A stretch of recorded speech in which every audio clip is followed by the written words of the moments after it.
How much does it cost to run a food truck monthly? So if you're looking to get into the food truck business, starting one is a big investment. And of course, a big investment of your time, not just money.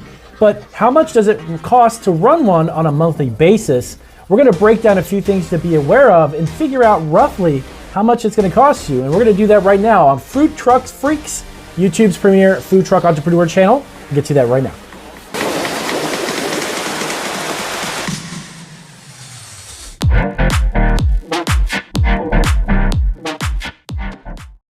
All right, guys, so welcome back to Food Truck Freaks. We are here in my office. We're going to go over a fantastic question I got here on my laptop. I opened up my laptop. We have our brand new YouTube channel, Food Truck Freaks. We have a handful of them, Marketing Food Online, of course, and then Cottage Food Laws, all about food entrepreneurship.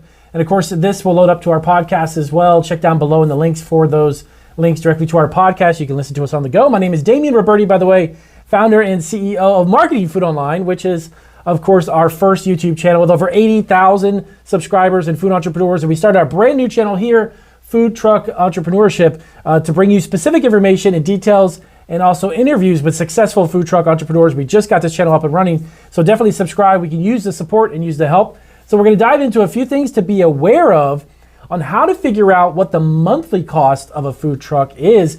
It's one thing to start one, but a lot of people want to know, well, on a month-to-month basis, how much is it going to cost me to maintain?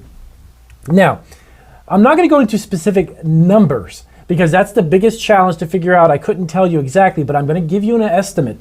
But I am going to give you a few of the things that are very important on a monthly basis, and that way that'll help you kind of calculate and figure out what it's going to run for your specific food truck.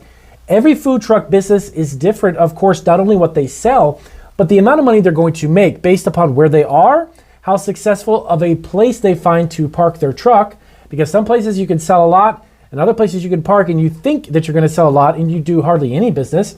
Some festivals you go to are going to have 10, 20, 30,000 people on a weekend. Some festivals you go to may be localized and very small and maybe like 500 or 600 people.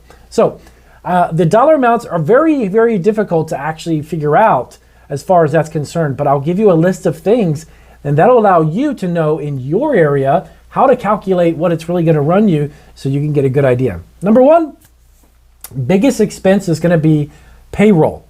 If you're going to start a food truck, normally food trucks can begin by the owner itself, by one individual person or maybe a husband and wife, okay?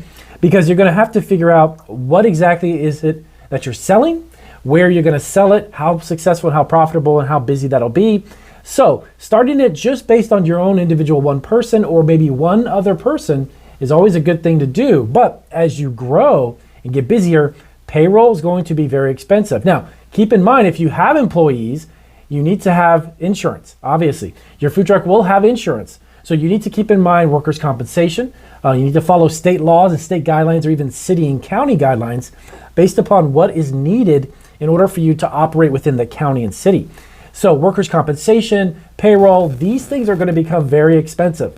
So starting it off basically with just yourself, I highly recommend you do that. You need to gauge the type of business you think you're going to do, gauge how busy your community or city is. Obviously, if you're in the middle of, let's say, Miami, it's going to be much more busier than a city that's a little more non-urbanized, that's more in the country, maybe a little fewer population, maybe a little slower. Your business will be probably a little bit slower than it would be in one of these busier areas, LA, New York, etc. So keep that in mind as well, okay? Next up is going to be the gas. You're going to obviously be traveling and driving to your location, unlike brick and mortar businesses, which are obviously stationary. Gas is going to be one of the biggest expenses every single month, whether you're extremely successful at one event or not. It actually doesn't make a difference. Gas is going to get you from A to B, right? From here to there. So keep in mind the amount of money that you're going to be spending and the length it takes and distance for you to go from either your commissary kitchen, if that's where you've got your food truck parked, to the destination of the festival, the fair, the market, the farmer's market, the catering, whatever it is you're doing. Factor in your costs of gas. Gas is going to be a big one, guys, especially with food trucks because, let's face it, food trucks do not get good gas mileage. No matter if they're brand new or not, they're going to eat up a lot of gas. Next up, ingredients. So obviously predicting how much you're going to sell is one of the biggest challenges facing food truck success and profitability. So knowing how much ingredients to get is going to be a challenge. Plus, keep in mind, the expense of overbuying ingredients can cost you a lot and end up getting you to throw away a big portion of what you bought. That's wasteful, of course, and expensive. Now, it's always best to go to an event, get a rough idea before you attend. You need to talk to the people who are in charge of the event. What are their previous years like? How many people did they get? How many people do you think is going to be interested in the type of food or cuisine that you're cooking? And you can gauge how much you're actually going to need to buy as far as ingredients. So ingredients from month to month is going to be a big expense. Packaging. Yes, these are the small wares. These are like the plastic throwaway forks and knives, plates, the serving utensils, cups, whatever it may be that you've got. Try to minimize the size of the packaging and minimize the type of product that you're going to make that's going to need additional silverware, cups, and that thing. A lot of food trucks obviously sell beverages that are pre-bottled or in a can. Why? Because you don't have to offer another cup, styrofoam cup, paper cup, whatever it may be, because that's an expense. Now, a lot of other trucks also create food products that can be eaten with their hands. Hot dogs, tacos, burritos, tortilla chips, because it minimizes the amount of utensils and smallwares that you're going to need. Keep that in mind. So if you love to cook cuisine, that's great. I don't want to steer you away from that. But then you got to have disposable plates that go with the forks, knives, spoons, and additional napkins and all of that goes along with it. Try to produce a product that can be eaten with their hand and simply disposed of, okay? Next up is, and this can be a big one based upon the actual event, is fee events. When you go to these events, if it's a local community thing or if it's a citywide or countywide food truck event, keep in mind the fees that are going to come along with that. Because on a month-to-month basis, those fees are going to add up. If you do 4 weekends and you do 4 different events, and one is $200, one's $100, one's even $50, one's $300, you're talking about $400 or $500 worth of fees. So month to month, when you want to figure out how much does it cost to run a food truck from month to month, that is a huge expense as well.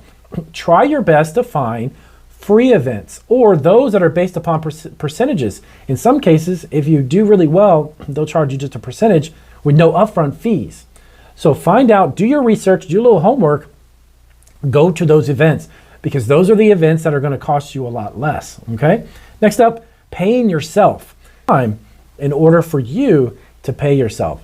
So beginning off and right off the bat, paying yourself for a few hundred or a couple $1,000s a week is probably not likely going to happen. But as your business progresses and you become successful and you've got the kind of income coming in, remember that you have to pay yourself. And of course, keep track of that too, because that'll count as income. And when IRS time comes around, you have to pay income tax on that money as well. So paying yourself can add up, can be a huge expense as well for the monthly running of a food truck. And keep that in mind too. But of course, not something that'll happen right off the bat or the first couple days or first couple weeks, or even in the first few months. Some businesses, I took about 1 to 2 years before I began to pay myself on a regular basis, but that was okay. It was not something that I didn't mind. It was not a big deal because going into having the business that we did, the Italian bakery, that was something that I had money set aside. So I had a little bit of a cushion so I didn't have to pay myself because your expenses right off the bat are very, very expensive. Next up, month-to-month expense for a food truck, maintenance. Now, this doesn't mean necessarily that every single month, January and February, March, April, May, you're always every month going to have some maintenance on your truck. If you do, then you need to buy yourself a new truck. A different truck at least. But maintenance on a truck can happen maybe every 3 to 4 months, a routine oil change, maybe just a follow-up or maybe a checkup or some type of evaluation of the truck overall every 3 months. What you need to do though on a month-to-month basis is put a little bit of money aside. If it's a couple $100, if it's $500 or $400, put some money aside for truck maintenance because that type of thing can occur when you least expect it and when you don't expect it. So month to month, put aside a little bit of money. That's going to be an expense, but that'll help you maintain the food truck when it comes time to doing that, okay? Lastly is license and permits. Now, well, Damien, I don't have permits that I get every single month. Actually, you might. Cities and counties will charge permits monthly in some cases, not annually, based on parking even. Your parking permits for your food trucks, some counties and cities actually do this based upon a monthly basis, not an annual basis. So you also have annual licenses and permits that you need to renew. Keep that in mind. So you should put some money aside each month as part of a monthly expense for the food truck to accumulate that money, let's say December or January 1st, whenever you have to renew those licenses and permits. Some of them, actually a lot of them are annual, but the parking one is something that's unique, that is unto a certain area. A city or county say, hey, Damien, you could park over there, but this month it's going to be this X amount. You're going to do a 30-day or even 60-day parking permit. Those are expenses that come up. Definitely going to affect your bottom line. But if you have your annual license and permits, you need to, on a monthly basis, put money aside. So with that being said, that is some of the most expensive month-to-month fees and expenditures you're going to have for your food truck business. So asking yourself, how much does it cost to run a food truck monthly, Damien? Those are going to be some of the biggest expenses that we have found over time, and you definitely want to be aware of them, okay? Now, keep in mind, you don't have to tackle these, like I said, all at once. It has to be a monthly thing, and some of the licenses and permits and other expenses, just put a little bit aside each month, because all of that accumulates. If you have a really good month, or maybe 2 months back to back, maybe you can put a couple grand instead of a few hundred, or a couple hundred, put a couple grand aside, and that way it's going to cushion the need for maintenance, permits, licenses, unexpected expenses. But keep in mind, every single month you do have to maintain your food truck. All right, so thank you for watching our podcast again, and definitely give us a big thumbs up. If this was helpful, please do give us a big thumbs up. If you have any questions about these expenditures, let us know down in the comment section. We love to create content around that. Subscribe and definitely support our channel. We've got a bunch of content coming out for food truck entrepreneurs if you're starting your own small business. So I'll see you guys on our next video. Take care.